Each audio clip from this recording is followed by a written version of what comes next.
അനുഗ്രഹത്തിൻ്റെ ദിവസങ്ങൾ, അനുഗ്രഹത്തിൻ്റെ വാതിൽ തുറക്കേണ്ട ഈ പ്രാർത്ഥനയോടുകൂടി.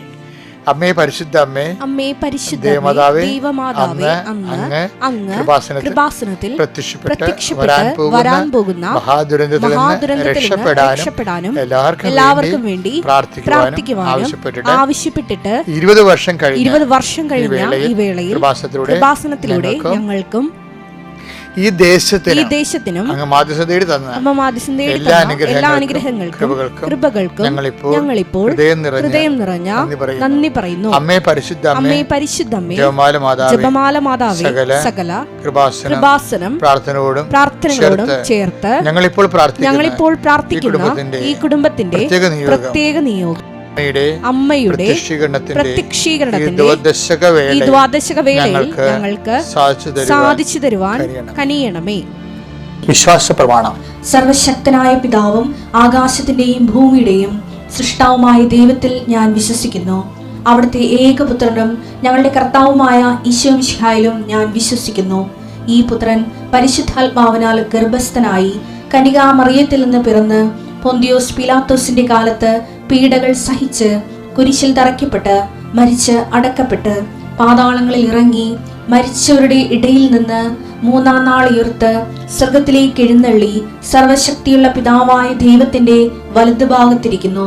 അവിടെ നിന്ന് ജീവിക്കുന്നവരെയും മരിച്ചവരെയും വിധിക്കുവാൻ വരുമെന്നും ഞാൻ വിശ്വസിക്കുന്നു. പരിശുദ്ധാത്മാവിലും ഞാൻ വിശ്വസിക്കുന്നു. വിശുദ്ധ കത്തോലിക്കാ സഭയിലും പുണ്യവാന്മാരുടെ ഐക്യത്തിലും പാപങ്ങളുടെ മോചനത്തിലും ശരീരത്തിന്റെ ഉയർപ്പിലും നിത്യമായ ജീവിതത്തിലും ഞാൻ വിശ്വസിക്കുന്നു. ആമേൻ. സുഖസ്ഥനായ ഞങ്ങളുടെ പിതാവേ, അങ്ങയുടെ നാമം പൂജിതമാകണമേ. അങ്ങയുടെ രാജ്യം വരണമേ. അങ്ങയുടെ തിരുമനസ് സ്വർഗത്തിലെ പോലെ ഭൂമിയിലും ആകണമേ. അന്നു വേണ്ടുന്ന ആഹാരം ഇന്ന് ഞങ്ങൾക്ക് തരണമേ. ഞങ്ങളോട് തെറ്റ് ചെയ്യുന്നവരോട് ഞങ്ങൾ ക്ഷമിക്കുന്നത് പോലെ ഞങ്ങളുടെ തെറ്റുകൾ ഞങ്ങളോടും ക്ഷമിക്കണമേ. ഞങ്ങളെ പ്രലോഭനത്തിൽ ഉൾപ്പെടുത്തരുതേ, തിന്മയിൽ ഞങ്ങൾ രക്ഷിക്കണമേ. ആമേൻ. നന്മ നിറഞ്ഞ മറിയമേ, സ്വസ്തി, കർത്താവ് അങ്ങയുടെ കൂടെ സ്ത്രീകളിൽ അങ്ങ് അനുഗ്രഹിക്കപ്പെട്ടവളാകുന്നു. അങ്ങയുടെ ഉദരത്തിൻ ഫലമായി ഈശോ അനുഗ്രഹിക്കപ്പെട്ടവനാകുന്നു. പരിശുദ്ധ മറിയമേ, തമ്പുരാന്റെ അമ്മേ, പാപികളായ ഞങ്ങൾക്ക് വേണ്ടി ഇപ്പോഴും ഞങ്ങളുടെ മരണസമയത്തും തമ്പുരാനോട് അപേക്ഷിക്കണമേ. ആമേൻ. എൻ്റെ പ്രിയപ്പെട്ടവരെ, നമ്മൾ ആദ്യത്തെ അനുഗ്രഹ പ്രാർത്ഥന ആരംഭിക്കുകയാണ്. കഴിഞ്ഞ ശനിയാഴ്ച ഒരു ബോർഡ് എക്സാം തുടങ്ങിയിട്ടുണ്ട്. പിന്നെ മത്സര പരീക്ഷകൾ, ഡിഗ്രി എക്സാംസ്, SLCയുടെ പരീക്ഷകൾ. ഈ പരീക്ഷകൾക്കെല്ലാം ഈ ദിവസങ്ങളെല്ലാം ഈ പരീക്ഷ തീരുന്നവരെ ഫെബ്രുവരി അവസാനം വരെ നമ്മൾ എല്ലാ ദിവസവും പ്രാർത്ഥിക്കുമ്പോൾ നമ്മുടെ കുഞ്ഞുങ്ങൾക്ക് വേണ്ടി. അവർ പഠിച്ചു കഴിഞ്ഞ് ചിലർക്ക് പേടിയുണ്ട്, ചിലർക്ക് ഭയമുണ്ട്, ഉത്കണ്ഠയുണ്ട്. പക്ഷേ മാതാവ് എല്ലാ മേഖലയിലും ഇടപെട്ട് അവർ സന്ധിക്കും. മാതാപിതാക്കന്മാർ എന്നോട് ചേർന്ന് പ്രാർത്ഥിക്കണം. കുഞ്ഞുങ്ങളാണെങ്കിൽ സ്കൂൾ കുട്ടികൾ, ബോർഡ് എക്സാം എഴുതുന്നവർ, SLC എഴുതുന്നവരൊക്കെ അച്ഛനോട് ചേർന്ന് പ്രാർത്ഥിക്കണം. ഇത് വലിയ അവസരമാണ്. നിങ്ങളുടെ വീട്ടിലെ അച്ഛൻ വന്ന് പ്രാർത്ഥിക്കുന്ന പോലെയുള്ള ഒരു സാഹചര്യമാണ് ഇപ്പോൾ ഉള്ളത്. അത് നിങ്ങൾ പൂർണ്ണമായിട്ടും പ്രയോജനപ്പെടുത്തണം. പ്രാർത്ഥിക്കാം. കർത്താവിൻ്റെ ഉന്നതമായ നാമത്തിന് സ്വസ്ഥം ചെയ്യുന്നു. കർത്താവെ, നിന്റെ വിശുദ്ധ പൗരോഹിത്യത്തെ മഹത്വപ്പെടുത്തണമേ. കർത്താവെ, സഭയിലുള്ള സാന്നിധ്യം പ്രകടമാക്കണമേ. 39 വർഷം ഞാൻ അർപ്പിച്ച കുർബാനയുടെ യോഗ്യതയാൽ കൃപാസനത്താറെ ജീവനോടെ പ്രത്യക്ഷപ്പെട്ട മാതാവിൻ്റെ മധ്യസ്ഥത്തിൽ കർത്താവ്, ബോർഡ് എക്സാം എഴുതുന്ന കുഞ്ഞുങ്ങളെ, SLCക്ക് വേണ്ടി ഒരുങ്ങിക്കൊണ്ട് പരീക്ഷ എഴുതുന്ന കുഞ്ഞുങ്ങളെ, അതുപോലെ തന്നെ ഈ ഡിഗ്രി പരീക്ഷയുള്ള കുഞ്ഞുങ്ങളെ, മറ്റ് മത്സര പരീക്ഷകൾ, അതുപോലെ യോഗ്യതാ പരീക്ഷകൾ എഴുതുന്നവരെ പ്രത്യേകം സമർപ്പിച്ച് പ്രാർത്ഥിക്കുന്ന കൃപാസനത്തിലെ ഈ ദിവസങ്ങളിൽ നടക്കുന്ന മുഴുവനും ആരാധനകളും മധ്യസ്ഥ പ്രാർത്ഥനകളും കർത്താവ്, ഓരോരോ പ്രയാസങ്ങളും പരീക്ഷകളിലും ഇരിക്കുന്ന മക്കൾക്ക് കർത്താവ് അവരുടെ സന്ധിപ്പിന് വേണ്ടി സമർപ്പിച്ച് പ്രാർത്ഥിക്കുന്നു. കർത്താവ്, ആ പരീക്ഷ മക്കൾ അച്ഛൻ്റെ ഈ പ്രാർത്ഥനയിൽ എഴുന്നേറ്റിട്ടുണ്ടെങ്കിൽ അവർ ഓടി വന്ന് മാതാവ് അമ്മമാരവരെ വിളിക്കുക. പരീക്ഷ കുഞ്ഞുങ്ങളേക്ക് അടുത്ത് വിളിക്കണം. ഈ സമയത്ത് അവരെ എഴുന്നേൽപ്പിക്കണം. ഇനി എല്ലാ ദിവസവും അച്ഛൻ ഇത് പറഞ്ഞുകൊണ്ടിരിക്കും. ഇപ്പോൾ പരീക്ഷയുള്ള കുഞ്ഞുങ്ങളെ നിങ്ങൾ വിളിച്ച് എഴുന്നേൽപ്പിച്ചിട്ട് അച്ഛൻ്റെ ഈ പ്രാർത്ഥനയെ കൊണ്ടുവരണം. എന്നിട്ട് മുട്ടി നിൽക്കാൻ പറയണം. എന്നിട്ട് അമ്മമാർ ആരാണ് അവിടെ ഉള്ളത്, അവിടെ അച്ഛൻ പ്രാർത്ഥിക്കുന്ന സമയത്ത് മൊബൈലിൽ പിടിച്ച് അവരുടെ ശിരസിൽ കവിച്ചുകൊണ്ട് ഈ പ്രാർത്ഥന അവരെ കേൾപ്പിക്കണം. കർത്താവ്, ഭാരമുള്ള കുഞ്ഞുങ്ങളെ സംബന്ധിച്ച് പ്രാർത്ഥിക്കുന്നു. മനസ്സിന് ഭാരമുള്ളവരെ, വിഷയങ്ങൾക്ക് ഭാരമുള്ളവരെ സമർപ്പിച്ച് പ്രാർത്ഥിക്കും. കർത്താവേ, കുഞ്ഞുങ്ങളുടെ ശിരസിൽ കൈവെക്കണമെന്ന് പ്രാർത്ഥിക്കുന്നു. Lord, infuse wisdom. Whatever you may study, able to remember, reproduce exam, and qualify with thy grade. In the name of Jesus Christ, I pray. എൻ്റെ കർത്താവിൻ്റെ നാമത്തിൽ ഞാൻ പ്രാർത്ഥിക്കുന്നു. കുഞ്ഞുങ്ങളുടെ കർത്താവിൻ്റെ വലിയ ശക്തി, കർത്താവിൻ്റെ വലിയ കൃപ, കർത്താവിൻ്റെ വലിയ ആണിപ്രദാർന്ന അത്ഭുത കരങ്ങൾ മക്കളുടെ ശിരസിൽ വെക്കണമേ. പരീക്ഷയുടെ പേനകളെല്ലാം ആശീർവദിക്കപ്പെടട്ടെ. പരീക്ഷയുടെ ഹോൾ ടിക്കറ്റുകളെല്ലാം ആശീർവദിക്കപ്പെടട്ടെ. എന്ത് വിഷയമാണ് മക്കൾക്ക് പാട്, ആ വിഷയത്തിന് മേൽ അത് ഈസിയാകാൻ കർത്താവിൻ്റെ കാരുണ്യം നിങ്ങൾക്ക് ആവശ്യിക്കട്ടെ. Lord Jesus Christ pour out his കർത്താവെ, പല വീടുകളും സാമ്പത്തിക തകർച്ചയിലുണ്ട്. വസ്തു വിൽക്കാൻ ആഗ്രഹിക്കുന്നവരുണ്ട്, വിൽക്കാൻ പറ്റണില്ല. ഇപ്പോൾ തന്നെ ഫെബ്രുവരി ആയപ്പോൾ തന്നെ കിണറുകളിലെ വെള്ളം വറ്റിപ്പോയവരുണ്ട്. ഈശോ അങ്ങനെ പലതുകൊണ്ടും വിഷമിച്ച് പല സ്ഥലങ്ങളിലേക്കും വെള്ളത്തിന് വേണ്ടി പോകുന്നവരുണ്ട്. വെള്ളത്തിൻ്റെ പേരിൽ കുടുംബ കലഹങ്ങളിൽ പറമ്പുകാർ തമ്മിലുള്ള പ്രയാസങ്ങൾ ജീവിക്കുന്നവരുണ്ട്. ഇങ്ങനെ വരൾച്ചയുടെ പ്രശ്നങ്ങൾ, വരൾച്ചയുടെ വിയർപ്പുകൾ പലതരത്തിൽ അനുഭവിക്കുന്നുണ്ട്. ജോലി ഇല്ലാത്തവരുണ്ട് കർത്താവ്. സാമ്പത്തിക മാധ്യമത്തിൽ വിവാഹത്തിലേക്ക് ഒരുങ്ങുന്നവരുണ്ട്, വിവാഹം കഴിഞ്ഞവരുണ്ട് കർത്താവ്. അങ്ങനെ എല്ലാ മേഖലകളിലുമുള്ള മക്കളെ സംബന്ധിച്ച് പ്രാർത്ഥിക്കണം ഈശോയെ. അവരെല്ലാം നീ സന്ധിക്കുകയും വിശുദ്ധിയിലേക്കും വിശ്വാസത്തിലേക്കും ദൈവകൃപയിലേക്കും അവരെ കൊണ്ടുകൊണ്ട് പ്രാർത്ഥിക്കുന്നു കർത്താവ്. ജോലി ഇല്ലാത്തവർ, ഭവനരഹിതരെ, അധ്വാനിക്കാനുള്ള മാർഗമില്ലാത്തവർ, ജോലി നഷ്ടപ്പെട്ടവർ കർത്താവ്, വിസ റദ്ദ് ചെയ്തവർ, വിസ പുതുക്കാൻ പറ്റാത്തവർ ഈശോയെ, പല പരീക്ഷകൾ IELTS, OET അതുപോലുള്ള പരീക്ഷകളൊക്കെ എഴുതുന്നവരുണ്ട് ഈശോയെ. എഴുതി കഴിഞ്ഞവരുണ്ട് കർത്താവ്. പലതും എഴുതിയിട്ട് തോറ്റുപോയവരുണ്ട് ഈശോയെ. ഓരോരോ രാജ്യങ്ങളിലുള്ള പ്രത്യേക പരീക്ഷകൾ എഴുതി കരകയറാൻ പറ്റാത്ത രീതിയിൽ അവർ വിഷമിക്കുന്നവരുണ്ട് ഈശോയെ. എൻ്റെ കർത്താവിൻ്റെ ഉന്നതമായ നാമത്തെ സഭയുടെ അധികാരത്തിൽ കുരിശിൻ്റെ അടയാളത്തിൽ നിങ്ങളുടെ പരീക്ഷ ഭയങ്ങൾ യേശുനാഥ് ബന്ധിച്ചുകൊണ്ട് നിങ്ങളുടെ യോഗ്യതയേക്കാളുപരി ദൈവത്തിൻ്റെ കൃപ കൊണ്ട് വിജയം സുനിശ്ചിതമാകാൻ കർത്താവ് നിങ്ങൾ അനുഗ്രഹിക്കട്ടെ. എൻ്റെ മക്കൾ, നമ്മൾ ഇന്ന് ഈ വിജയം നൽകുന്ന കർത്താവ്, വിജയം നൽകുന്നത് കർത്താവാണെന്ന് ഉള്ളൊരു വേർഷന് ബൈബിള് മുന്നോട്ട് വെക്കുന്നത്. എന്ന് വെച്ച് കഴിഞ്ഞാൽ ഒരു വെളിപ്പാടാണത്. കാര്യം ഇസ്രയേലിന് ലഭ്യം അവർ അനുഭവത്തിലൂടെ പഠിക്കുന്നവരാണ്. കാര്യം അവരുടെ എപ്പോഴും ചെറിയ സൈന്യമായിരിക്കും. അവരെ ആക്രമിക്കുന്ന ഒരു വലിയ സൈന്യമാണ്. നെദ്നെഹ്ന്റെ ഒക്കെ പ്രസംഗം കേട്ടിട്ടില്ലേ? അതൊക്കെ എന്താ പറയണമെന്ന് വെച്ച് കഴിഞ്ഞാൽ, ഞങ്ങളെ ഈജിപ്തുകാർ കൊന്നുകൊണ്ടിരുന്നു. അതിനെ ഞങ്ങൾ അതിജീവിച്ചു. ഗ്രീക്കുകാർ ഞങ്ങളെ വളഞ്ഞു, അതിനെ ഞങ്ങൾ അതിജീവിച്ചു. റോമക്കാർ ഞങ്ങളെ വന്ന് ഹോളോകോസ്റ്റിലേക്ക് ഞങ്ങൾ അകപ്പെട്ടു, അതിന് ഞങ്ങൾ അതിജീവിച്ചു. ഇതെല്ലാം നോക്കുമ്പോൾ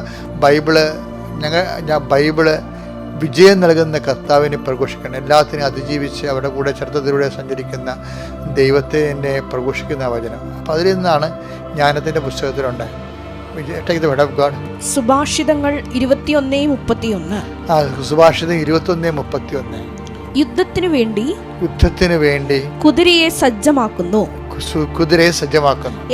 എന്നാൽ വിജയം നൽകുന്നത് കർത്താവാണ്. അപ്പൊ നമുക്ക് പഠിക്കാം. പക്ഷെ അതേസമയം തന്നെ വിജയം പഠിച്ചാലും നമ്മളെ സംബന്ധിച്ചിടത്തോളം ഈ ദിവസങ്ങൾ അശ്വതി എന്നും പറഞ്ഞൊരു മോള്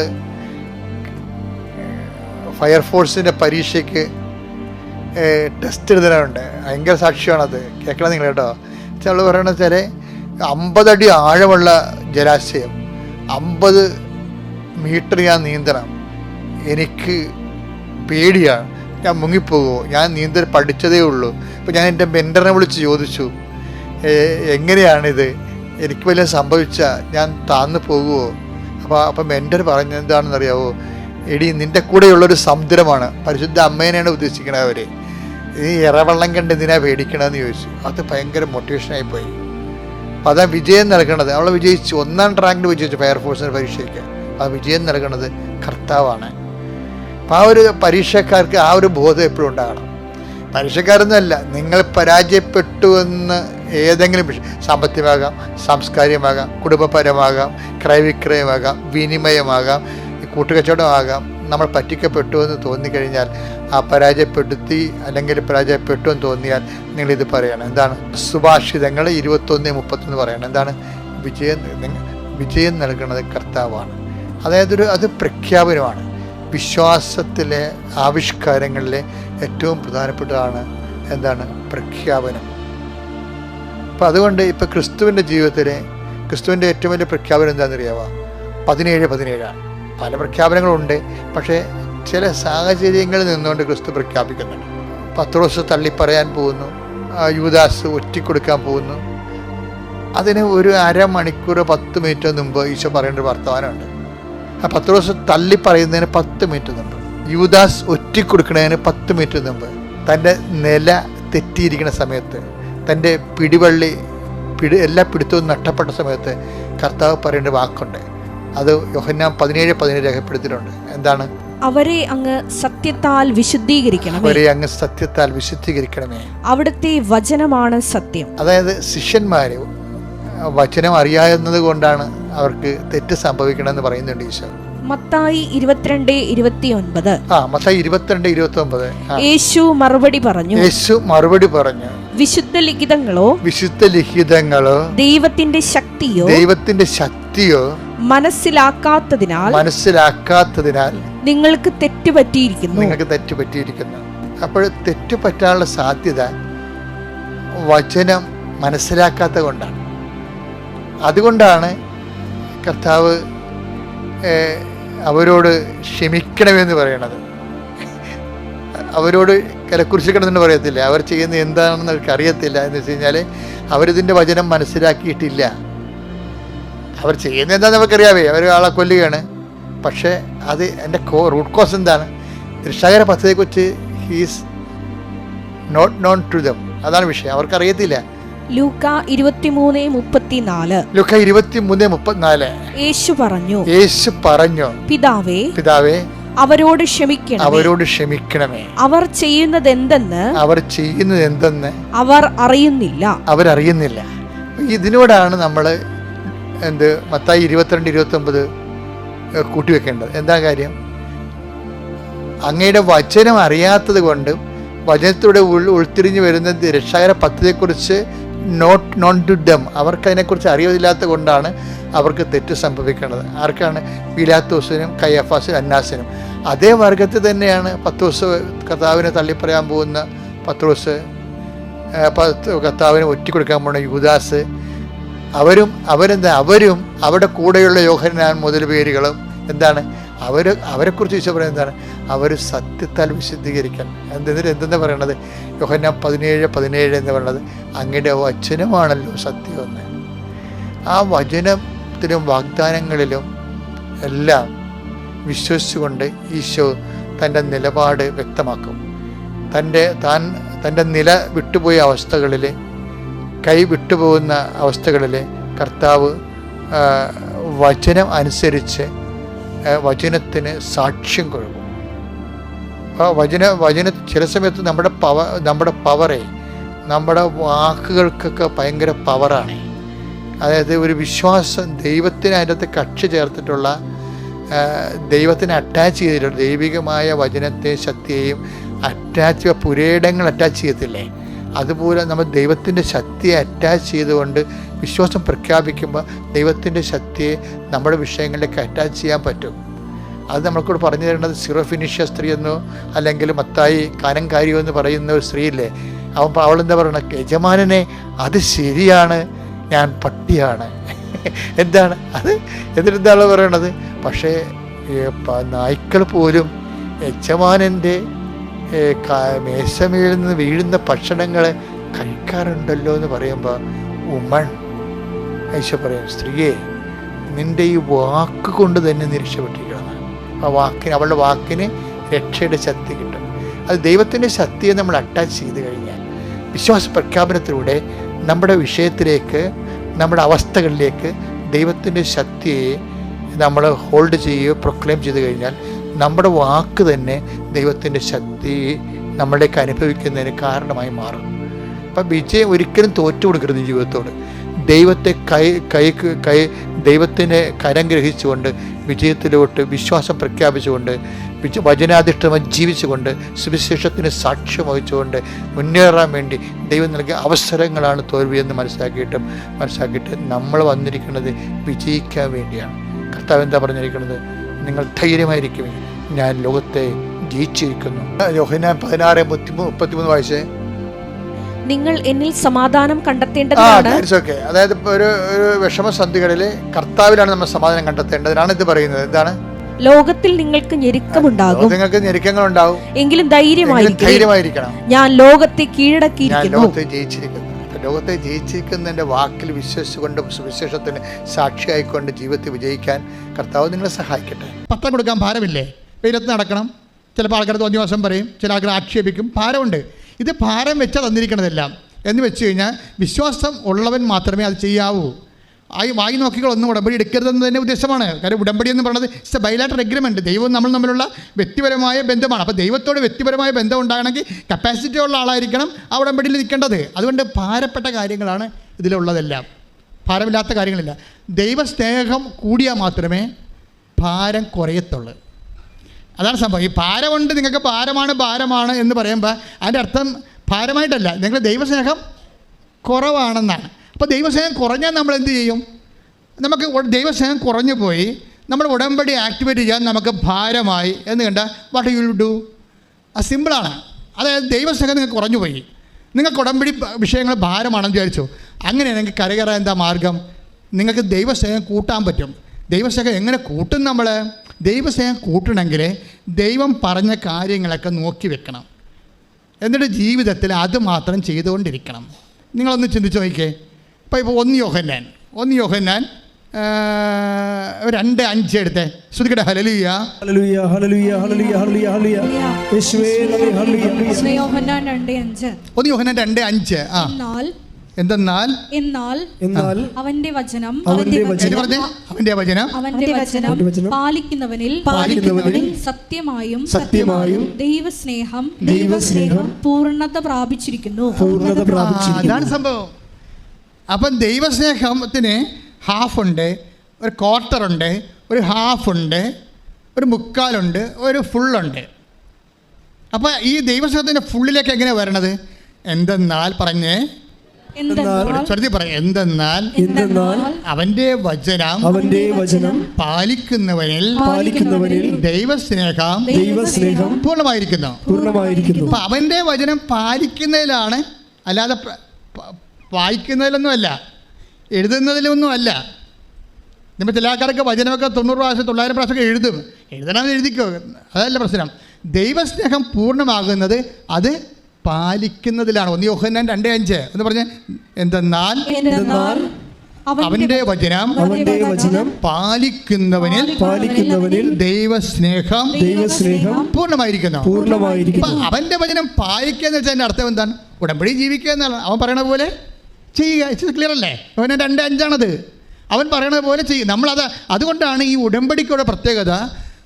ഒരു മനുഷ്യന് ദൈവസ്നേഹം പൂർണ്ണമാകാൻ ഏറ്റവും നല്ലത് അവൻ ഉടമ്പടി ജീവിക്കുന്നതാണ്. കൈയടിച്ച് ശ്രുതിക്കട്ടെ. Hallelujah hallelujah hallelujah hallelujah hallelujah യേശുവേ ഹല്ലേലൂയ ഹല്ലേലൂയ ഹല്ലേലൂയ. പരിശുദ്ധ പരമ ദിവ്യകാരുണ്യത്തിന് അപ്പോൾ നിങ്ങൾ ഉടമ്പടിയുടെ ഓരോ കാര്യങ്ങൾ ചെയ്യുമ്പോൾ നിങ്ങൾ ചിന്തിക്കണത് എന്താണ്? I am doing a function. ഞാനൊരു കാര്യം ചെയ്യുന്നു എന്നല്ല പറയേണ്ടത്, ഞാൻ ദൈവസ്നേഹത്തെ പൂർണ്ണതയിലെത്തിക്കുന്നു. Praise the Lord. ഞാൻ ദൈവസ്നേഹത്തെ പൂർണ്ണതയിലെത്തിക്കുന്നു. അങ്ങനെ ഓരോരോ കാര്യം ചെയ്യും തോറും ദൈവസ്നേഹം പൂർണ്ണതയിലെത്തും. ദൈവം പൂർണ്ണതയിൽ എത്തിക്കഴിഞ്ഞാൽ എന്താ സംഭവിക്കണം? ഉടനെ ടക്ക് എന്ന അടയാളം പ്രത്യക്ഷപ്പെടും. ഉടമ്പടിയിൽ ഇത്രയും ആൾക്കാർ സാക്ഷ്യം അടയാളം പറയുന്നതിൻ്റെ കാരണം അതാണ്. ഇപ്പം തന്നെ നമ്മുടെ ഈ പ്രിൻസിനെ എടുക്കാം. പ്രിൻസ് ഉടമ്പടി എടുത്ത് പോയി പെട്ടെന്ന് 40 കൊല്ലമായിട്ട് ഒരു മലമണ്ടയിൽ താമസിക്കുന്ന ആളാണ്, പാലക്കാട്. 40 കൊല്ലമായി. അപ്പൻ അവിടെയാണ്. അപ്പം പ്രിൻസിപ്പിന് 10-30 വയസ്സ് പോലും ഇല്ല, അത്രേ ഉള്ളൂ.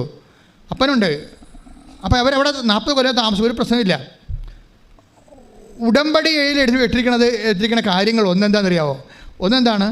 ഞങ്ങൾക്ക് സുരക്ഷിതത്വം വേണം, മാരക രോഗങ്ങൾ ഉണ്ടാവരുത്. ഒരു കാര്യം കൂടി വെച്ചിട്ടുണ്ട്. എന്താ? ഞങ്ങൾക്കൊരു വീട് വേണം. വീടില്ല, ഉറഞ്ഞ വീടാണ്. വർഷങ്ങളായിട്ട് മലമണ്ട് ഉറഞ്ഞ വീട്ടിൽ താമസിക്കുക.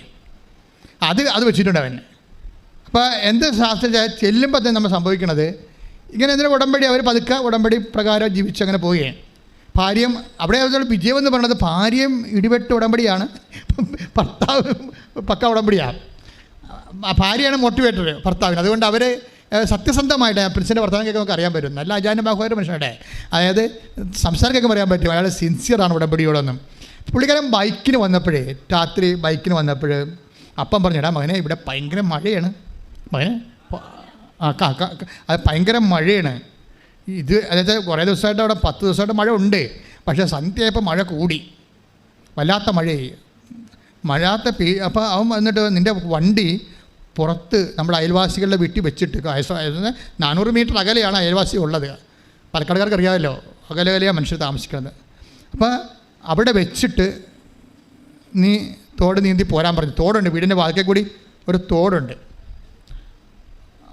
അപ്പോൾ ഇവനെങ്ങനെ പറഞ്ഞാലും ശരി അയൽവാസിയുടെ വീട്ടിൽ കൊണ്ട് വെക്കണമല്ലോ എന്നൊക്കെ വിചാരിച്ചിട്ട് നേരെ വണ്ടി ഓടിച്ചുകൊണ്ട് വന്ന് ആഴം കുറഞ്ഞ മണ്ണ് ചെളിയല്ല അതിൽ കൂടി ഓടിച്ച് വീട്ടിൽ കൊണ്ട് വെക്കുകയാണ് ചെയ്യണ വണ്ടി. പക്ഷെ അപ്പോഴവന് തോന്നി, അപ്പം പറഞ്ഞാൽ കേട്ടേക്കാമെന്ന് തോന്നി. അപ്പം പറഞ്ഞാൽ അതിനെ പറഞ്ഞ് ഞാൻ എളിമപ്പെട്ടെന്നാണ് പറഞ്ഞത്. അതാണ് വിഷയം. ആ വാക്ക് കറക്റ്റാണ്. നമ്മൾ താന്തോന്നി നമ്മൾ അപ്പം പറഞ്ഞാലും ചില ആൾക്കാർ തണ്ടുരോഗം കാണിക്കുമല്ല, ചെറുപ്പക്കാർ പ്രത്യേകിച്ച്. അങ്ങനെയൊന്നുമല്ല, ഇങ്ങനെയാണെന്നൊക്കെ പറഞ്ഞുകൊണ്ട് അവരവരുടെ രീതിയിൽ ചെയ്യത്തുള്ളൂ, മുതിർന്നവർ പറഞ്ഞാൽ കേൾക്കത്തില്ലല്ലോ. പക്ഷേ ഇപ്പോഴേ അവൻ ഈ ഉടമ്പടിയിലായ കാരണം അവനും പരിശുദ്ധാത്മാവിൻ്റെ വെളിപാടുണ്ടായി. അപ്പം പറഞ്ഞ ദൈവം പറഞ്ഞതാണ് കേട്ടോ എന്നുള്ള ഒരു ബോധം ഉണ്ടായപ്പോൾ അവൻ വണ്ടി അവിടെ ഇട്ടിട്ടാണ് ഇങ്ങോട്ട് വന്നത്. 400 മീറ്റർ നടന്ന് വീട്ടിലോട്ട് വരുമ്പോൾ ഉണ്ട് പണിയാനിവിടെ. എന്താ സംഭവിച്ചു കഴിഞ്ഞാൽ വീട്ടിൽ കയറിയപ്പോൾ തോട് നീന്തി കയറി വീട്ടിലോട്ട് കയറിയപ്പോൾ നിന്ന് പെയ്യാണ്, ഇരുണ്ട് കുത്തി പെയ്യാണ്, കറണ്ടുമില്ല, മൊബൈലിൽ ലൈനുമില്ല, ഇരുട്ട് മാത്രം. എന്തിനെന്ന് അറിയാൻ പാടില്ല. അവൻ നോക്കിയപ്പോൾ പുറത്തൊക്കെ വെള്ളത്തിൻ്റെ സ്വരം കേൾക്കുന്നുണ്ട്, വീടിൻ്റെ പുറകിൽ വെള്ളത്തിൻ്റെ സ്വരം കേൾക്കുന്നുണ്ട്. അപ്പോൾ ഇവന് ടോർച്ച് അടിച്ചിട്ട് വേണം ചെല്ലുമ്പോൾ വെള്ളം കുത്തി മോളി മലയെന്ന് പുറകിൽ നിന്ന് വെള്ളം കുത്തി ചെളിയുമായിട്ട് ഇറങ്ങി വന്നുകൊണ്ടിരിക്കുക. അപ്പോൾ ഉടനെ തൻ്റെ കുറേ പുസ്തകങ്ങൾ ചാർത്തിലുണ്ടായിരുന്നു, വീടിൻ്റെ പുറകിൽ ചാർത്തിൽ കുറേ പുസ്തകങ്ങളുണ്ടായിരുന്നു, പ്രധാനപ്പെട്ട പുസ്തകങ്ങൾ. അത് എടുത്ത് കോരി പിടിച്ച് അകത്തോട്ട് കയറുന്ന സമയത്ത് ഗ്യാസിൻ്റെ സിലിണ്ടർ ഒഴുക്കിക്കൊണ്ടുപോയി. അപ്പോൾ ഒഴുക്ക് മനസ്സിലായില്ലേ? ഇപ്പം വീടിൻ്റെ 2 വശത്തും കൂടി ഒഴുക്ക്, ഗംഭീര ഒഴുക്ക്. അപ്പോൾ ആ വീട്ടിൽ കയറി നിൽക്കും. വീട്ടിൽ കയറി നിൽക്കുമ്പോൾ ഇടിയും മഴയും നടക്കുന്നുണ്ട്. അതേസമയം തന്നെ മുകളിൽ നിന്ന് ചേറ് കുത്തി വീടിൻ്റെ പുറകെ വന്ന് തള്ളി നിൽക്കാൻ. ഇനി വീടും കൊണ്ട് പോകും, എന്ത് ചെയ്യണമെന്നൊരു പിടിയില്ല. ഇനി ഇവിടെ നിന്ന് അപകടമാണ് മനസ്സിലായി. അപ്പം തന്നെ ഉരുള് മോളിൽ പൊട്ടിയിരിക്കുകയാണ്. നിങ്ങൾക്ക് ഉരുളിക്ക് പൊട്ടാൻ നിങ്ങൾക്ക് അറിയാമില്ല, ഏറ്റവും വലിയ സങ്കടകരമായ ഒരു യാഥാർത്ഥ്യമാണത്. പണ്ട് ഒരു രാമചന്ദ്രൻ ഇവിടെ വന്നിട്ടുണ്ടായിരുന്നു എരുമേലിൽ നിന്ന്, എന്നെ ഉടമ്പടി പേപ്പർ കാണിച്ചു. അയാൾ പറഞ്ഞത് ഉരുളി പൊട്ടിയപ്പോൾ ഒഴുകിപ്പോയി, എല്ലാം പോയിച്ച ഉടമ്പടി പേപ്പർ ഞാൻ വെള്ളത്തിൽ നിന്ന് പിടിച്ചെടുത്തതാണ്. രാമചന്ദ്രൻ എരുമേലിൽ നിന്ന്. ഞാൻ പറഞ്ഞു, മകൻ ഇവിടെ മുട്ടനിക്കാൻ പറഞ്ഞു, നിനക്കെന്തെല്ലാം നഷ്ടപ്പെട്ടിട്ടുണ്ട് അതിൻ്റെ ഇരട്ടി അമ്മ തരാൻ ഉദ്ദേശിച്ചു. ഒരു സാധനം നമ്മൾ ഉടമ്പടി എടുത്തിട്ട് നശിച്ചു പോയെന്ന് കണ്ടാൽ അതിനർത്ഥം ദൈവം അത് നശിപ്പിക്കുന്നു, നിന്നെ പൂർണ്ണമായിട്ട് പുനരുദ്ധരിക്കാൻ ആഗ്രഹിക്കുന്നു എന്നാണ്. ശ്രദ്ധിക്കട്ടെ. ഹല്ലേലൂയ.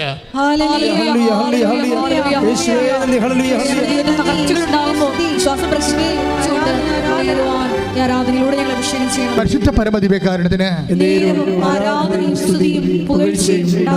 അപ്പോൾ വൈഫ് അന്ന് വീട്ടിലില്ല, അവർ നേഴ്സാണ്, അടുത്തുള്ളൊരു ഹോസ്പിറ്റലിലാണ് അവർ. അപ്പോൾ പ്രായമായ അപ്പനുണ്ട്, അപ്പന് സ്റ്റെൻഡ് ഇട്ടിരിക്കുകയാണ്, ഹാർട്ട് പേഷ്യൻ്റാണ്. അപ്പോൾ പ്രിൻസിന് മനസ്സിലായി എല്ലാം ഒഴുകിപ്പോയിക്കൊണ്ടിരിക്കുകയാണ്, ഇനി ഏത് സമയത്തും വീടും പോകും. ആ വീട് പോണതിന് മുമ്പ് തന്നെ പോകാൻ സാധ്യതയുള്ള സമയത്ത് തന്നെ ഇവൻ അപ്പനോട് പറഞ്ഞു, അപ്പ നമുക്ക് പോകാമെന്ന് പറഞ്ഞു. പക്ഷേ എങ്ങനെ പോകും? റോഡ് ഈ വെള്ളമെല്ലാം കൊത്തിയിട്ട് റോഡ് പൊങ്ങി, അല്ല തോട് മുങ്ങിപ്പോയിരിക്കുക. അപ്പോൾ ഇനി കഴുത്തൊപ്പം വെച്ച് നീന്തേണ്ടി വരും. അപ്പനെയും കൊണ്ട് എങ്ങനെ നീന്തും? പ്രായമായ അമ്മയും കൊണ്ട് എങ്ങനെ നീന്തും? പിന്നെ ഉടനെ എന്ത് ചെയ്യുമെന്ന് വെച്ചാൽ അമ്മയുടെ മുമ്പിൽ ചെല്ലുമ്പോൾ അമ്മയോട് പറഞ്ഞു, അമ്മേ ഈശോ, അതായത് ദേവമാതാവ് അമ്മയോട് പറഞ്ഞു, അമ്മേ ഞാനും എൻ്റെ ഭാര്യയും ഉടമ്പടി എടുത്തതാണ്, ഞങ്ങൾ നശിക്കരുത്, നശിക്കാൻ പാടില്ല. കാര്യം എന്താണ്? ഞങ്ങൾ നീയുമായിട്ട് ഉടമ്പടിയിലാണ് എന്ന് പറയുകയും പെട്ടെന്ന് നോക്കുമ്പോൾ ഒരു ഇടിമിന്നലിൽ ഒരു കോവേണി കാണും. അവിടെ ഉണ്ടായിരുന്ന കോവേണിയാണ്. അമ്മ കോവേണി കാണിച്ചു കൊടുക്കും. ഉടനെ കോവേണി എടുത്ത് ഇവൻ തോടിൻ്റെ മുകളിലിടും. മാലോപിനത്തിൻ്റെ കോവേണി എടുത്ത് തോടിൻ്റെ മുകളിലിടും. തോടിൻ്റെ മുകളിലിട്ട് വെച്ചും ഉടമ്പടി കാശുരും എടുക്കും. എടുത്തിട്ട് അരയിൽ 5-8 പ്രാവശ്യം തിരിച്ചിട്ട് മുണ്ടയിൽ അത് തിരികെ വെക്കും. എന്നിട്ട് ഈ അമ്മനെയും കൊണ്ട് ഭാര്യയും അമ്മയും അപ്പനെയും കൊണ്ട് ഇവൻ ഈ പാലത്തെ കൂടി കയറിപ്പുറത്ത് കൊണ്ട് വെക്കും. കൊച്ചിനെ അവൻ തോളിലെടുക്കും. എന്നിട്ട് അവരവിടെ നിന്ന് കുടിയൊഴിഞ്ഞ് പോരും. കുടിയൊഴിഞ്ഞ് പോരുമ്പോൾ പോന്ന് പള്ളിയിലെ ക്യാമ്പിൽ വന്ന് താമസിക്കും. പക്ഷേ 28 ഉരുളാണ് അന്ന് പൊട്ടിയത് രാത്രി. 1-2 അല്ല, 28 ഉരുള്. എല്ലാവരും തന്നെ ക്യാമ്പിലായിപ്പോയി. എന്നാൽ അവർ ആ പ്രത്യക്ഷീകരണ പ്രാർത്ഥന അതുപോലെ തന്നെ മുടങ്ങാതെ പോവുകയാണ്. ഇവൻ തിരിച്ച് ക്യാമ്പിൻ്റെ അവസ്ഥ അറിയാമല്ലോ. ക്യാമ്പ് ആദ്യത്തെ ഒരാഴ്ച തഹസിൽദാരും വില്ലേജ് ഓഫീസറും പാർട്ടിക്കാരും എല്ലാം വരുമെങ്കിലും അവസാനത്തെ ആഴ്ച കിടക്കുന്നവൻ്റെ അവനെ ശവം പോലെ കാണത്തുള്ളൂ, ആരും വരത്തില്ല, തിരക്കത്തില്ല. ഞാനും ക്യാമ്പ് നടത്തിയിട്ടുള്ളതാണ്, ഗവൺമെൻറ്റിൻ്റെ ആൾക്കാർ വന്നിട്ടുള്ളതാണ്. സുനാമി ക്യാമ്പ് ഈ ജില്ലയിൽ ആദ്യം നടത്തിയ ഞാനാണ്. ആദ്യത്തെ ആൾക്കാർ കുറേ ആൾക്കാരൊക്കെ വഴിയെ തിരക്കി അന്വേഷിക്കുകയും ചെയ്യും. അവരൊക്കെ ഫോട്ടോ ഒക്കെ എടുത്ത് ഒന്നും തരത്തില്ലെന്നല്ല, എല്ലാം തരും. അത് ആദ്യത്തെ ഒരു ഇതാണ്. അത് കഴിയുമ്പോൾ പിന്നീട് മനഃപൂർവ്വം നമ്മൾ അവിടുന്ന് പോയി കളയാൻ വേണ്ടി അവർ പിന്നെ തിരിഞ്ഞു നോക്കത്തില്ല. അവർ വരാത്തപ്പോൾ ഓർക്കുക, അവർ ക്യാമ്പ് പിരിച്ചു വിട്ടിരിക്കണം, ഇനി നമുക്ക് വേണമെങ്കിൽ വീട്ടിൽ പോയി മര്യാദക്ക് തേച്ച് കഴുകി ജീവിക്കാവുന്നതിൻ്റെ അർത്ഥം. അത്രേ ഉള്ളൂ. ഇപ്പോൾ പ്രിൻസ് വീട്ടിൽ ചെന്നപ്പോൾ വീട് പൊടിഞ്ഞിട്ടൊന്നുമില്ല, പക്ഷേ താമസിക്കാൻ പറ്റാത്തൊരവസ്ഥയാണ്. അപ്പോൾ ഉടനെ പ്രിൻസും ഭാര്യയും കൂടി ബാങ്കിൽ പോയിട്ട് വേറെ ഒരു വീട് നോക്കിയിട്ട് 5 പൈസ കയ്യിലില്ലേ, 5 പൈസ കയ്യിലില്ലാതെ, അതായത് അമ്മയുടെ അടുത്ത് എഴുതിയിട്ടുണ്ടല്ലോ വീട് വേണമെന്ന്, അത് ആ ഉറപ്പിലാണ്, ഉടമ്പടിയിൽ എഴുതിയിട്ടുള്ള ഉറപ്പേ ഉള്ളേ, അല്ല 5 പൈസ കയ്യിലില്ല. ഈ ഉടമ്പടിയിൽ വീട് വേണമെന്ന് നിങ്ങൾക്ക് തോന്നണ്ട, ചില ആൾക്കാർ യാന്ത്രികമായിട്ടാണ് ഉടമ്പടി ചെയ്യണത്, ചില ആൾക്കാർ ഒന്നൊന്നര ചെയ്ത്താണ് ചെയ്യണത്. അതാണ് സംഭവം. അവർക്കാണ് അങ്ങനെ, ദൈവത്തിന് അറിയാമല്ലോ, ഇത് ചുമ്മാ ആരെങ്കിലും പറഞ്ഞത് കേട്ട് വന്ന് എഴുതുകയാണ്. ഉടമ്പടിയിൽ അവർ അനുഷ്ഠിക്കുകയുമില്ല, വിശ്വസിക്കുകയുമില്ല, പ്രാർത്ഥിക്കുകയുമില്ല. ഇപ്പോൾ ഇന്നലെ ഒരു ചങ്ങനാശ്ശേരിക്കാരൻ സാക്ഷ്യം പറഞ്ഞ് കേട്ടില്ലേ, ഞാൻ ഉടമ്പടി എടുത്തപ്പോൾ ഇതിൽ വിശ്വസിച്ചില്ല, ഉടമ്പടി കൊണ്ടു നടക്കുമ്പോഴും ഞാൻ വിശ്വസിച്ചില്ല, പക്ഷെ ഞാൻ ഇതൊക്കെ ചെയ്ത് കൂട്ടുന്നുണ്ട് വിശ്വാസമില്ലാതെ. അങ്ങനെ അദ്ദേഹം സാക്ഷ്യം പറഞ്ഞിരിക്കണം, വിശ്വാസമില്ലാതെ ഇതൊക്കെ ചെയ്ത് കൂട്ടുന്നുണ്ടെന്ന്. പക്ഷെ ഞാൻ വിചാരിച്ചത് ഈ കൃപാസനം പത്രത്തെക്കുറിച്ചൊക്കെ ഭയങ്കര ട്രോളല്ലേ, അത് കാരണം ഈ പത്രം പുറത്തെടുക്കാൻ പോലും എനിക്ക് ഭയങ്കര ആക്ഷേപമായിരുന്നു. പക്ഷെ ഞാൻ എടുത്ത് കൊടുക്കുമ്പോൾ ആൾക്കാർ വന്ന് ആർത്തിയോടെ മേടിക്കുന്നുണ്ട്. അത് ഞാൻ ഉദ്ദേശിച്ചില്ലെന്നാണ് പറയണത് ഈ ചങ്ങനാശ്ശേരിക്കാരൻ. ഞാനത് ഉദ്ദേശിച്ചില്ല. ഞാൻ ഓർത്തത് ആൾക്കാർക്ക് ഇതിനോട് പുച്ഛമായിരിക്കുമെന്നാണ്. ഞാൻ എടുത്ത് കൊടുക്കുമ്പോൾ എനിക്ക് തികയാതെ വന്നെന്നാണ് പറയണത് പത്രം. കാരണം ജനങ്ങൾക്ക് ഇന്ന് അറിയാവുന്നതിന് ശരിക്കറിയാം കൃപാസന പത്രം എന്താണെന്നും അവിടെ ദൈവം പ്രവർത്തിക്കുന്ന രീതിയാണെന്നും. കഴിഞ്ഞ ദിവസങ്ങളിലൊരു സാക്ഷ്യം ഉണ്ടായിരുന്നു. കൃപാസന പത്രം വായിച്ചുകൊണ്ടിരിക്കുന്ന സമയത്ത് ഞാനത് സാക്ഷ്യത ഇട്ടിട്ടുണ്ട്. നിങ്ങളതിൻ്റെ ഇനി ട്രോളർമാരത് കേട്ടാൽ പിന്നെ അവർ അത് വെച്ച് ട്രോളിക്കൊണ്ടിരിക്കും. ട്രോളട്ട ദൈവികമായ പദ്ധതിയുടെ മുനൊടിക്കാൻ ഒന്നിനും പറ്റത്തില്ല. കാര്യം നമ്മളിങ്ങനെ കുറേ പലതരത്തിലുള്ള ആക്ഷേപങ്ങളിലൂടെ കടന്നു വന്നിട്ടുള്ളതാണ്, നിങ്ങൾക്കറിയാമല്ലോ. അപ്പം അങ്ങനെ വന്നിട്ട് ഇങ്ങനെ വരണ സമയത്തും ദൈവത്തിൻ്റെ പ്രവൃത്തികൾ വിശ്വസിക്കുന്നവർക്ക് അടയാളമായിട്ട് നടത്തിക്കൊണ്ടിരിക്കും. അതിലെല്ലാം വിശ്വസിക്കാത്തവർക്ക് ഞാൻ പറഞ്ഞ അത് നിങ്ങളെ ഉടമ്പടി ചെയ്യുന്നവരെ ഒരു ഒക്കട്ടെ എന്ന് വിചാരിച്ചുകൊണ്ട് ഒരു സാമട്ടിൽ ചെയ്യുന്നതാണ് നിങ്ങൾക്കിത് ആപത്തായിട്ട് മാറണത്. ഇപ്പം ഇത് പ്രിൻസ് അപ്പനെയും അമ്മനെയും കടത്താൻ വേണ്ടി ഏണി തോടിന് വട്ടമിട്ടിട്ട് ഈ മഴയത്ത് ഇറങ്ങി വരുമ്പോൾ അവനെന്താ ചെയ്യണത്? ഉടമ്പടി കാശുരൂപ എടുത്തിട്ട് തുണിത്തെറുപ്പിൽ തെറുത്ത് വെച്ചിട്ടാണ് ഇറങ്ങണത്. എന്നിട്ട് അവൻ അമ്മയും കൊണ്ട് ഇറങ്ങണ പോയ ദൈവസാന്നിധ്യം അതൊക്കെ ഒരു വിശ്വാസ പ്രഖ്യാപനമാണ്. ഇങ്ങനെ വിശ്വാസം പ്രഖ്യാപിച്ചു കഴിഞ്ഞാൽ പിന്നെ ദൈവത്തിൻ്റെ ബാധ്യതയാവും ഇത് നിറവേറ്റി.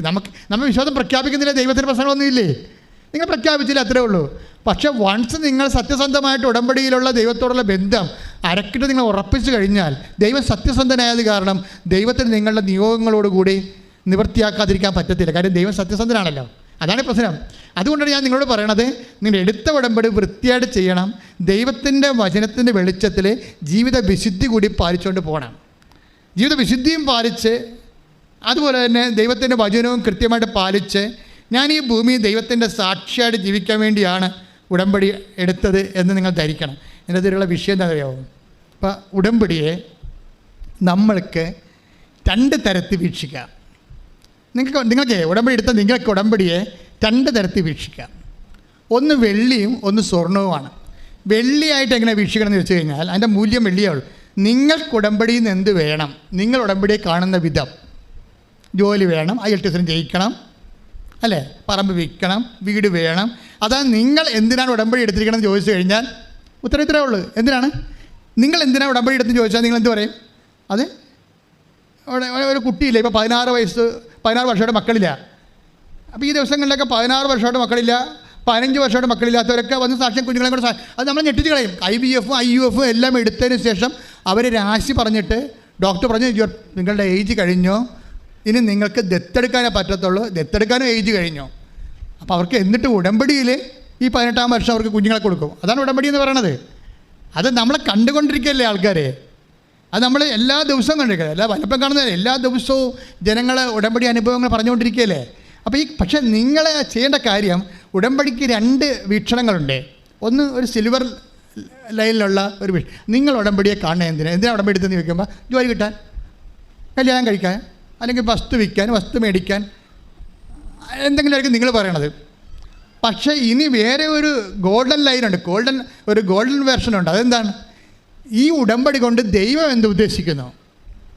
മനസ്സിലായില്ലേ? അവിടെയാണ് പിടുത്തയിരിക്കണത്. ഈ ഉടമ്പടി കൊണ്ട് നിങ്ങളെന്ത് ഉദ്ദേശിക്കുന്നു എന്നുള്ളത് സിൽവറാണ്. പക്ഷേ അതേസമയത്ത് നമ്മൾ ചിന്തിക്കേണ്ടത്, ധ്യാനിക്കേണ്ടത് ഈ ഉടമ്പടി കൊണ്ട് ദൈവം എന്ത് ഉദ്ദേശിക്കുന്നു. ദൈവം എന്താണ് ഉദ്ദേശിക്കുന്നത്? നമ്മൾ നേരത്തെ കണ്ടു. എന്താ ഉദ്ദേശിക്കുന്നത്? ദൈവസ്നേഹം നിങ്ങളിൽ പൂർണ്ണമാകണം, അതാണ് ഉദ്ദേശിക്കുന്നത്. വായിച്ചില്ലേ നമ്മൾ? ഇപ്പോൾ 1 യോഹന്നാൻ 2:5 ഒന്നിട്ട് വായിച്ചേ. എന്നാൽ അവന്റെ വചനം പാലിക്കുന്നവനിൽ, അവന്റെ വചനം പാലിക്കുന്നവനിൽ സത്യമായും ദൈവസ്നേഹം പൂർണ്ണത പ്രാപിച്ചിരിക്കുന്നു. അപ്പൊ ദൈവം, ഈ ഗോൾഡൻ ലൈൻ എന്ന് പറയുന്നത് ഇതാണ്. എന്താണ്? ഒരു ഉടമ്പടി എടുക്കുമ്പോൾ ആ ഉടമ്പടി കൊണ്ട് ദൈവം ഉദ്ദേശിക്കുന്നത് എന്താണ്? നിങ്ങളിൽ എന്നിൽ ദൈവസ്നേഹം പൂർണ്ണത പ്രാപിക്കണം. ഇതാണ് കവനന്റിന്റെ ഗോൾഡൻ ലൈൻ എന്ന് പറയുന്നത്. എന്താണ്? ഈ ഉടമ്പടി എടുക്കുന്ന വ്യക്തി എന്ത് ചെയ്യണം എന്നാ പറയണത്? ദൈവസ്നേഹം. ദൈവസ്നേഹം പൂർണ്ണത പ്രാപിക്കണം. അപ്പോഴേ എല്ലാവർക്കും ദൈവസ്നേഹം ഉണ്ട്. പക്ഷെ ഉടമ്പടിക്കാരിൽ നിന്ന് സാധാ ആയിട്ടുള്ള ദൈവസ്നേഹമല്ല ഉദ്ദേശിക്കണത്. എന്താ? മേത്തരം ദൈവസ്നേഹമാണ് ഉദ്ദേശിക്കുന്നത്. എന്താണ്? പൂർണ്ണത പ്രാപിച്ച ദൈവസ്നേഹമാണ്. ഉടമ്പടി ഒരു ജീവിത രീതിയാണെന്ന് പറയുന്നത് അവിടെയാണ്. ഇങ്ങനെയാണെങ്കിൽ എന്ത് ചെയ്യണം? ഇപ്പം ദൈവസ്നേഹം പൂർണ്ണത പ്രാപിക്കുന്നതാണ് ദൈവത്തിൻ്റെ ഉദ്ദേശമെങ്കിൽ എന്ന് പറഞ്ഞേ, ദൈവസ്നേഹം ഞങ്ങളിൽ പൂർണ്ണത പ്രാപിക്കുന്നതാണ് ദൈവത്തിന്റെ ഉദ്ദേശമെങ്കിൽ ആ ദൈവസ്നേഹം ഞങ്ങളിൽ പൂർണ്ണത പ്രാപിക്കാൻ ഞങ്ങൾ എന്ത് ചെയ്യണം? അതിന് ചോദ്യമാണത്. അപ്പം നിങ്ങൾ എന്താ ചെയ്യേണ്ടത്? അതിന് കർത്താവ് പറയും, അവൻ്റെ വഴി കൂടി നടക്കണമെന്ന് പറയും. നിങ്ങളുടെ വഴി കൂടി നടന്നാൽ പറ്റത്തില്ല. എല്ലാവരും അവരവരുടെ വഴി കൂടിയല്ലേ നടക്കണത്. അവന്റെ വഴി കൂടി നടക്കാൻ. അടുത്ത് വായിച്ചേ, 1 യോഹന്നാൻ 2:6 വായിച്ചേ. അവനിൽ വസിക്കുന്നെന്ന് പറയുന്നവൻ, പറഞ്ഞ അവനിൽ വസിക്കുന്നുവെന്ന് പറയുന്നവൻ അവൻ നടന്ന അതേ വഴിയിലൂടെ നടക്കേണ്ടിയിരിക്കുന്നു. ഉടമ്പടി എന്ന് പറയുന്നത് എന്താണ്? ദൈവസ്നേഹം പൂർണ്ണമാക്കാനുള്ള ദൈവിക പദ്ധതിയാണ്. ദൈവസ്നേഹം എങ്ങനെ പൂർണ്ണമാകും? അത് അവൻ നടന്ന അതേ വഴിയിലൂടെ നടക്കണം. അവൻ നടന്ന വഴിയിലൂടെയാണ് പ്രിൻസ് നടക്കണം. ഇപ്പം ഉള്ള വീടും പോയില്ലേ, വഴിയാധാരമായില്ലേ? അവൻ നടന്ന വഴി, അവന് വീടില്ലല്ല, കിടക്കണണ്ടില്ലേ? അവൻ നടന്ന വഴിയിലൂടെ ഉടമ്പടിക്കാരൻ നടക്കണണ്ടില്ലേ? അവൻ നടന്ന അതേ വഴി. നിങ്ങൾ ഓർക്കണം, ഉടമ്പടി എടുക്കുമ്പോൾ ചിലർക്ക് അവൻ നടന്ന അതേ വഴിയിലൂടെ അവനെ പെട്ടെന്ന് നടത്തും നിങ്ങളെ. ഇതുകൊണ്ട് തീർന്നില്ല. പ്രിൻസും ഭാര്യയും കൂടി ബാങ്കിൽ ചെല്ലുമ്പോൾ പറയും, നിങ്ങൾക്ക് പുതിയ വീട് കണ്ടുപിടിച്ചവർ, പക്ഷേ കൈ കാശില്ല, ബാങ്കിൽ ലോൺ എടുക്കാമെന്ന് പറഞ്ഞ് ചെല്ലുമ്പോൾ ബാങ്കുകാരൻ പറയും, നിങ്ങളുടെ പ്രദേശത്തല്ലേ 28 ഉരുൾ പൊട്ടിയത്, അവിടെ എന്തുറപ്പിന് ഞങ്ങൾ ലോൺ തന്നാൽ നിങ്ങളെങ്ങനെ റീഫണ്ട് ചെയ്യും, ആ സ്ഥലത്ത് ലോൺ തരികയെന്ന് പറയും. പിന്നെ എന്ത് ചെയ്യും? തീർന്നില്ലേ? അവൻ നടന്ന അതേ വഴി. അവൻ വഴിയാധാരം കണ്ടില്ലേ? വീടുമില്ല, കുടിയുമില്ല, ഭാര്യയും കുഞ്ഞുങ്ങളെയും കൊണ്ട് ഇറങ്ങുക.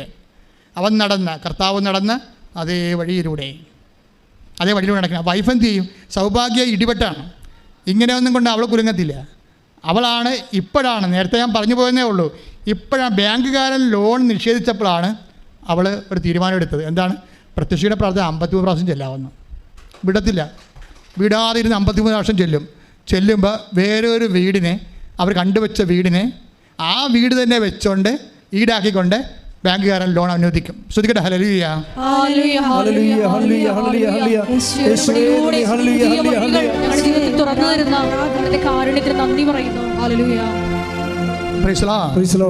അവൻ നടന്ന അതേ വഴി ഇടയ്ക്ക് നമ്മൾ നടക്കുമ്പോൾ നിങ്ങൾ പതറരുത്. കാര്യം അവർ ആ ഉടമ്പടി ഉറച്ചു തന്നെയാണ് മുന്നോട്ട് പോണത്. അവർ ഉടമ്പടി ഉറച്ചു നിന്ന് പോകുമ്പോൾ ഇതിനിടക്ക് ഈ ഒരു വീട് കിട്ടിക്കഴിഞ്ഞ് എന്താണ്? അമ്മയോട് പറഞ്ഞില്ലായിരുന്നോ?